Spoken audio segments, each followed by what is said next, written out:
guys, it's your girl Ida here. So I just wanted to make a quick video. It's now a week after Valentine's Day. And for those of you that got roses for Valentine's Day, I have a great idea what I do with roses when they're starting to kind of, what I do with my roses. And maybe it's a good idea, maybe you can try it at home. So what I do with roses, so Bettina and I bought each other 10 roses. You ask why 10 and not a dozen? Well, a dozen is not a form of measurement here. So we bought each other, so we had 10 roses that we had for ourselves, and then somebody thought it was appropriate to send a married woman 20 roses. Wasn't too happy about that, but I'm happy to eat the chocolates. Anyway, so we have a bunch of roses here, and I don't want to see them go to waste when they die. It kind of depresses me a little bit. Now it's starting to be springtime here in Basel, in Switzerland. We had probably 6 inches of snow up to last week, and then today is gorgeous. We're sitting out in the sun, so I don't want to spend too much time inside because I want to go sit in the sun. But, so here's what I do with roses.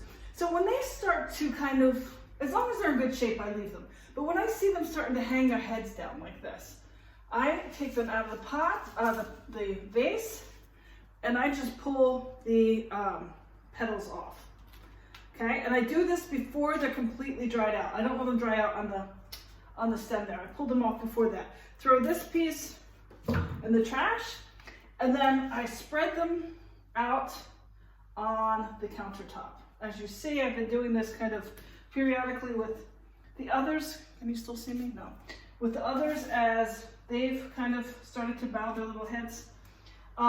Important is not to let them dry completely out on the stem, because then they're going to be gross on the inside. Pull them off so you see they're still pretty fresh, nothing's really rotten or anything on it. It's just you can see them starting to go a little bit. Okay, and you spread those out on the counter. Can you see this? All these rose petals I have? Okay, what I also picked from my yard, this is the beauty of springtime here, there's so many cool things in our yard. Little daisies are here, they call them goose flowers. They're all over my lawn.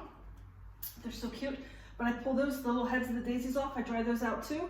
And then what I do is, as things in my yard start happening, like we do have roses in our own yard. So I use roses from my own yard also. I have a container like this and I start drying stuff out. Peppermint, lavender, we have orange sage, that's really good in tea. Things like that. What else is good? Artichoke stems, dandelion roots. A lot of flowers that you wouldn't expect are edible and good.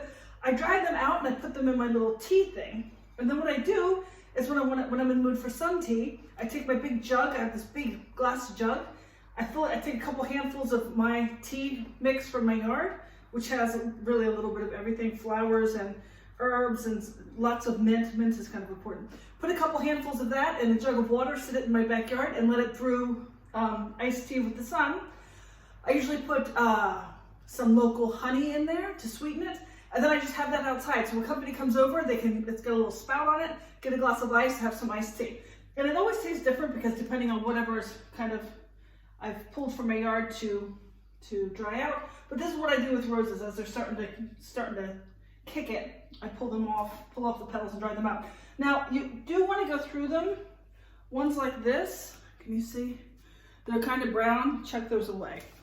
I don't want any of these gross ones in there. So if I see that they've started to rot on the bottom or get gross, I throw those away. I just try to keep the nice bright ones, like this one for example, nice and bright.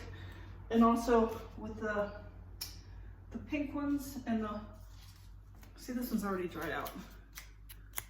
So I can put that already in my jar with my dried out stuff.